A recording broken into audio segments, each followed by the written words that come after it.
Ǹjẹ́ ẹ ti gbọ́ ohun tí ó ṣẹlẹ̀ láàrin Obesere àti Wasiu Ayinde? Portable Òmó Olàlómí àti Odúnládé Adékọlá.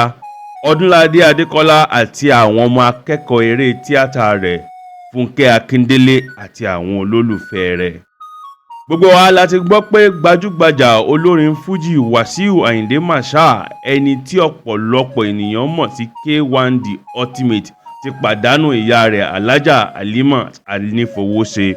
K1 kéde ikú ìyá rẹ̀ lójú òpó ayélujára rẹ̀ ní òwúrọ̀ ọjọ́ Sátidé ọjọ́ 18 oṣù kínní ọdún 2025. Fọ́nrán ìyá tí ó di olóògbé pẹ̀lú K1 ni wọ́n fi kéde ikú ìyá náà. Pẹ̀lú ẹ̀dùn ọkàn ni a fi kéde ìpapòdà ìyá King Wasiu Ayinde.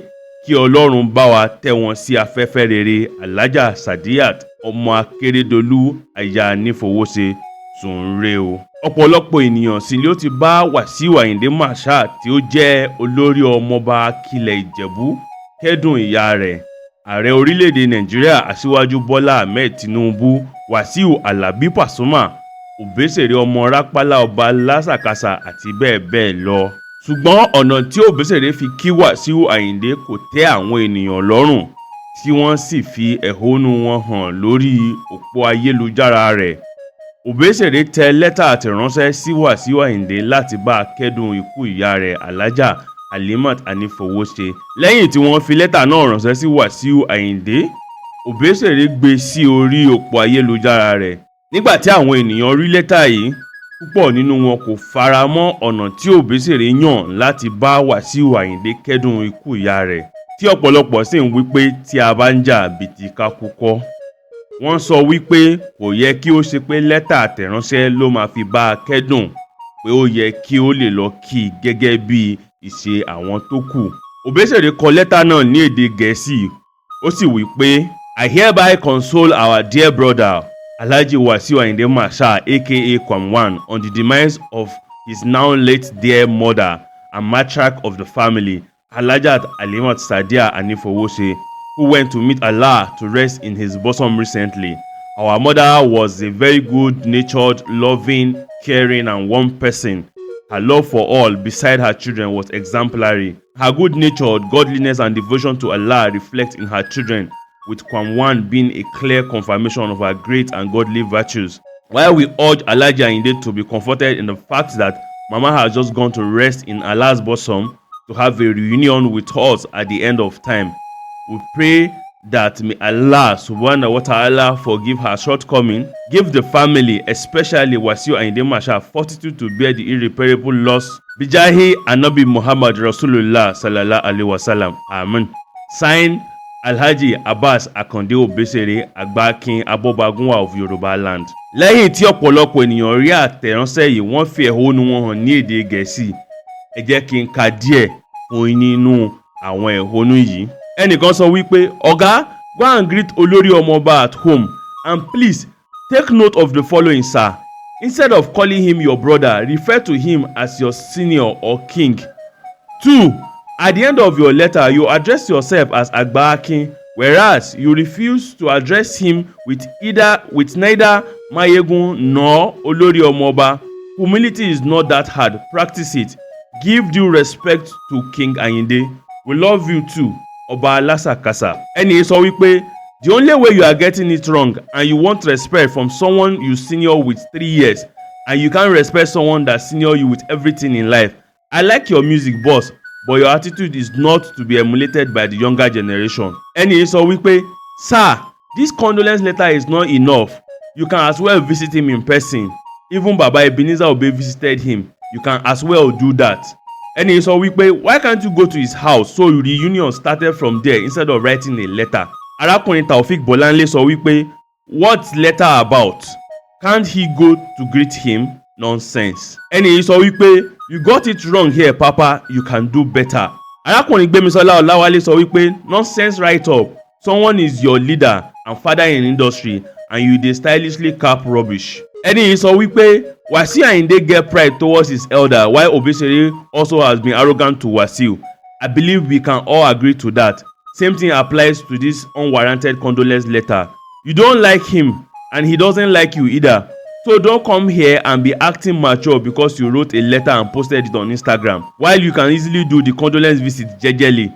If I don't like you and you lost someone dear to you, if I can't call or visit you for condolence, I won't come online and be acting childish, thinking I'm being matured. Díẹ̀ nínú àwọn èèyàn tó wà lórí òpó ayélujára yìí sì wò wípé àtẹ̀ránṣẹ́ yìí náà ò burú jù, kò really túmọ̀ sí wípé kò ní sí ńbẹ̀ lọ́jọ́ àdúrà Firdaus prayer.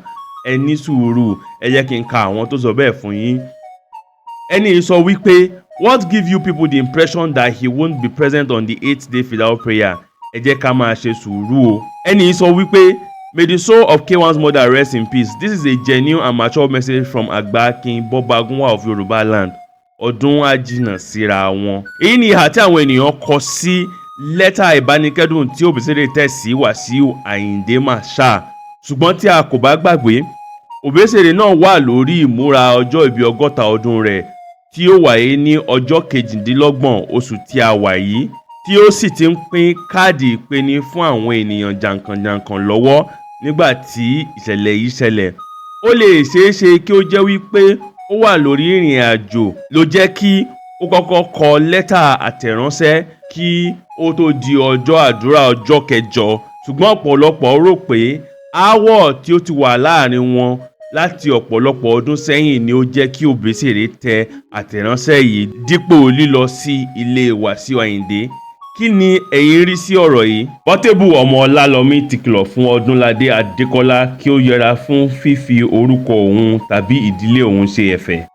Ó ṣẹlẹ̀ wípé ìyá ọmọ ẹlẹ́ẹ̀kẹrin Portable tí a mọ̀ sí Àṣàbí Simple wà lórí iṣẹ́ fíìmù kan pẹ̀lú Odunlade Adékọla. Nígbà tí Odunlade Adékọla dé sí ibi tí wọ́n ti fẹ́ ya iṣẹ́ fíìmù náà, ọ̀pọ̀lọpọ̀ ògo wẹrẹ ló wà níbẹ̀ tí Àṣàbí Simple sì jẹ́ ọ̀kan nínú wọn. Inú wọn sì dùn láti rí Odunlade Adékọla tí gbogbo wọn sì ń kí ní mẹ́sàn-án mẹ́wàá.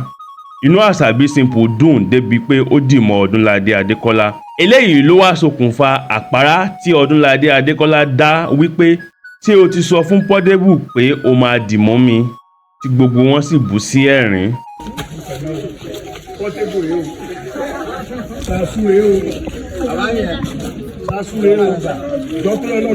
Portable kò fẹ́ dì mọ́ mi.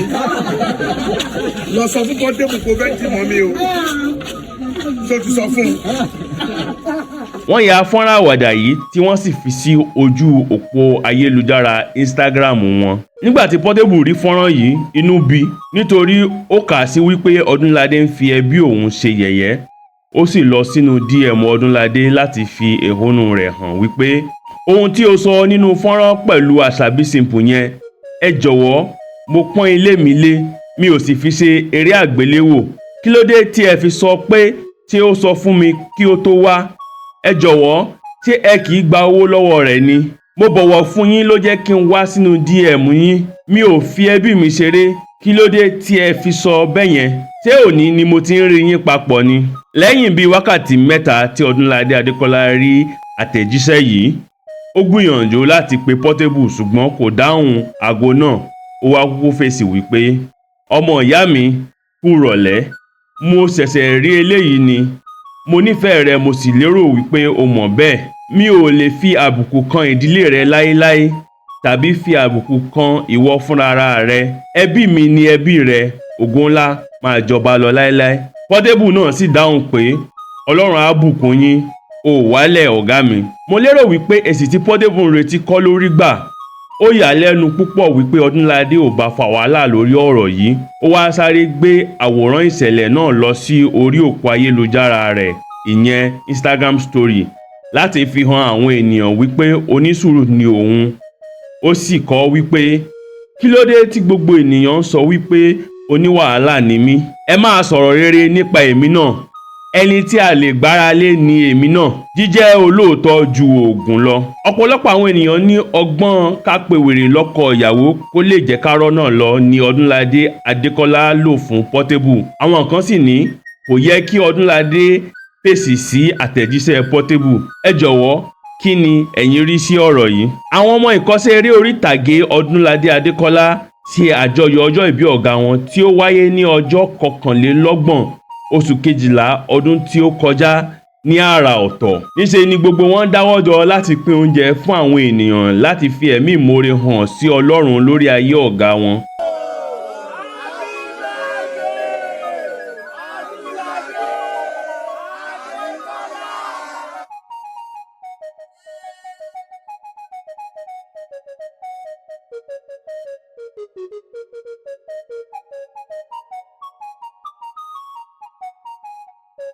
Happy birthday to you. May the good Lord Mo gbàdúrà fún bless you. Odúnládé Adékọ. Sickness Ìgbà will ọdún never kan come ní ilé ìsàsì. Ilé ayé ò ní ga jù lọ. Wọn ò ní wà. Wá gbà lọ́mọ aráyé ń pajá. Ayé ò ní pè pa. Ọ̀tá ò ní rí mú. Ilé ayé ò ní ga jù lọ. Gbogbo ibi tó bá ń nawọ́ ire sí ni a máa tó lọ́wọ́ ni. Ní ìwà níwá àwọn ọmọ ẹ̀ tì. Lágbára Ọlọ́run ọmọ ẹ̀ náà tún rí rí. Nínú ọmọ ẹ̀ á dùn. Ọmọ ẹ̀ á dùn lókè. Má jẹ́ni gíga. Kí bí iye ẹ̀ ti ń lọ yìí. Lágbára Ọlọ́run kò ní rí lẹ́wọ̀. Gbogbo àwọn tó wà ń tẹ̀lé lẹ́yìn náà wọn ò ní rí lẹ́wọ̀. Nínú gbogbo wọn máa dùn. Bẹ́ẹ̀ ni yóò rí. Ó ti rí bẹ́ẹ̀. Lórúkọ Jésù Olúwa wa. joy will always stay with you. You will grow to see your children and their children. In Jesus' name, I did pray for you. Oh, may your dreams come true. Favor and joy will always stay with you. You will grow to see your children and their children. In Jesus' name, I did.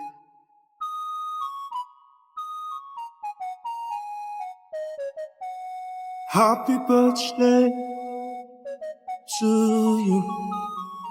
May the good Lord bless you. Sickness will never come near you. In Jesus' name, I do pray for you. Happy birthday to you. May the good Lord bless you. Sickness will never come near you. Happy birthday to you, Odunlade Adekola. We love you. Oh, may your dreams come true. Favor joy. Àwọn ènìyàn ti gbé oríyìn fún Fúnkẹ Akíndélé látàrí bí ó ṣe ń dá àwọn olólùfẹ́ rẹ̀ lóhùn lórí ẹ̀rọ ayélujára.